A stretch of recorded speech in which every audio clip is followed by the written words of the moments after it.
আচ্ছা দেখো, তাহলে আমাদের প্রশ্ন কি বলা আছে, আমরা আগে ক্লুটা ধরার চেষ্টা করি। 20 মিটার দীর্ঘ একটি কামরার মেঝে কার্পেট দিয়ে ঢাকতে 7,500 টাকা খরচ হয় দাঁড়ি। ভালো কথা। কি কি উপাত্ত আছে সহজে বুঝতেছে।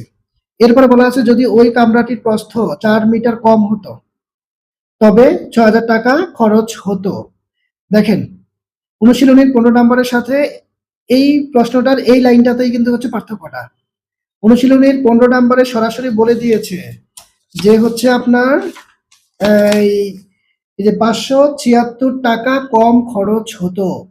সরাসরি বলে দিয়েছে, কিন্তু কত টাকা কম খরচ হয় সরাসরি বলে দিয়েছে। যদি প্রস্থ 3 মিটার কমায় তাহলে খরচের পরিমাণ এত কমবে। এই জন্য আমরা ঐকিক নিয়মে সরাসরি করতে পেরেছি। কিন্তু এখানে খরচের হিসাবটা কিন্তু সরাসরি বলা নাই যে 4 মিটার যে কমে গেছে এজন্য কত টাকা কমে যাচ্ছে, শুধু 4 মিটারের জন্য কত টাকা কম খরচ হয়। বলছে টোটাল খরচ হইতো 7,500 টাকা, সেখান থেকে যদি 4 মিটার কমে যেত তাহলে 7,500 খরচ না হয়ে 6,000 টাকা খরচ হতো। এভাবে বোঝানো হয়েছে।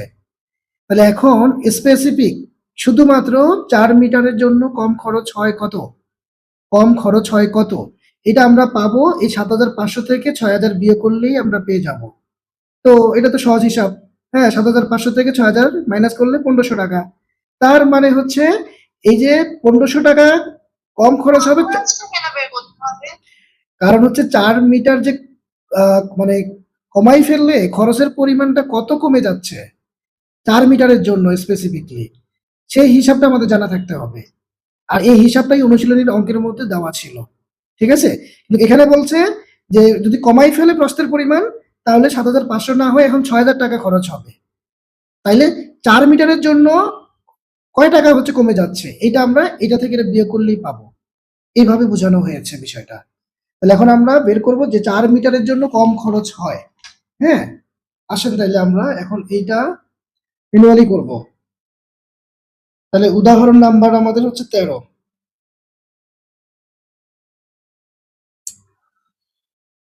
শুধুমাত্র 4 মিটারের জন্য কত খরচ কমে যাচ্ছে সেটা বের করব। এটা কিন্তু অনুশীলনীর 15 নম্বরে বলা ছিল, এখানে বলা নাই।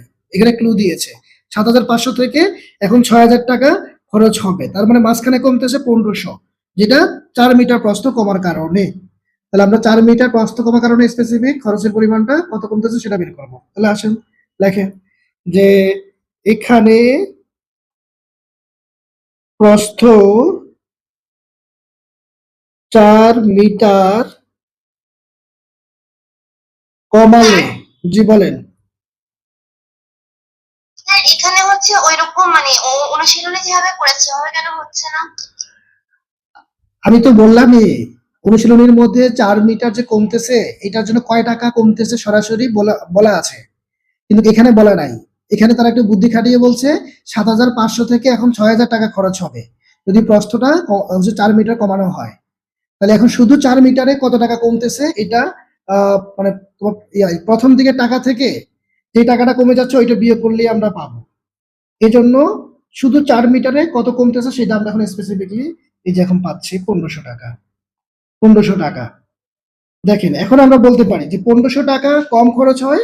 হ্যাঁ, প্রস্থ 4 মিটারের জন্য, বা যখন প্রস্থ 4 মিটার তারপর 1 টাকা কম খরচ হয়। তারপর হচ্ছে ফাইনালি আমরা লিখবো হচ্ছে এই যে আপনার 7,500 টাকা। হ্যাঁ, খরচের মধ্যে প্রস্থ কতটুকু কমবে। আসুন আমরা এখন সেটা করলে আমরা পেয়ে যাব আমাদের প্রস্থ কতটুকু ছিল আসলে। তাহলে লেখেন যে 1,500 টাকা খরচ কমে, বলেন খরচ কমে স্যার আপনার 4 মিটারের জন্য। উদাহরণে যে একটু বড় করে করেছে এখানে হচ্ছে দৈর্ঘ্য যে দেওয়া আছে স্যার, হ্যাঁ, আপনার এই 4 মিটারের সাথে গুণ করে এরপর হচ্ছে কি ক্ষেত্রফল বের করেছে, আগে ক্ষেত্রফল বের করে এরপর সেটা থেকে প্রস্থ বের করেছে। তাহলে এই দুইভাবে যে কোনো একভাবে করলেই তো হবে না? হ্যাঁ, আমরা তো সহজটাই তো হচ্ছে ফলো করতেছি, যার জন্যই তো আমি এই যে বুদ্ধি করে তোমাদেরকে এই যে এই নিয়মটা দেখাই দিচ্ছি।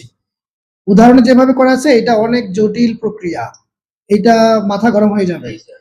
এর থেকে অনুশীলনীর মতো করে হচ্ছে আমরা করে ফেলি, তাহলে আমাদের 2 নিয়ম আর হচ্ছে কষ্ট করে হচ্ছে বুঝতে হবে না, তো সহজ নিয়মটা ফলো করব। তাহলে 1 টাকা খরচ হবে কম মিটারের জন্য, তাহলে সুতরাং এরপর আমরা কি লিখবো, 7,500 লিখবো না 6,000 লিখবো? 7,500। 7,500 লিখবো। তাহলে এখন 7,500 টাকা কম খরচ হবে বেশি মিটারের জন্য। তাহলে এখন কাটাকাটি করেন। এই 200 আমরা কাটলাম। 5×15 75, 5×15 75, 4×5 হচ্ছে 20 মিটার। এই যে দেখছেন আমাদের উত্তর কিন্তু চলে আসছে। বুদ্ধি করে অঙ্ক করতে হবে, অঙ্কের বুদ্ধি। স্যার খরচ কমে না লিখে যদি লিখি খরচ হয় তাহলে হবে? হ্যাঁ হতে পারে, সমস্যা নেই। তবে তারা কমের কথা দিয়ে, যেহেতু এখানে প্রশ্নে বলা আছে, আমরা হচ্ছে কমের কথাটাই দিতে পারি। হ্যাঁ, 1500 টাকা খরচ হয়, বা হ্যাঁ এখানে দিতে পারেন খরচ হয়, এটা আরো সুন্দর। 1500 টাকা খরচ হয় 4 মিটারের জন্য, 1 টাকা খরচ হয়, 7,500 টাকা খরচ হয় 20 মিটারের জন্য, বাস। তাহলে সুতরাং কামরাটির প্রস্থ এখন লিখে দিন।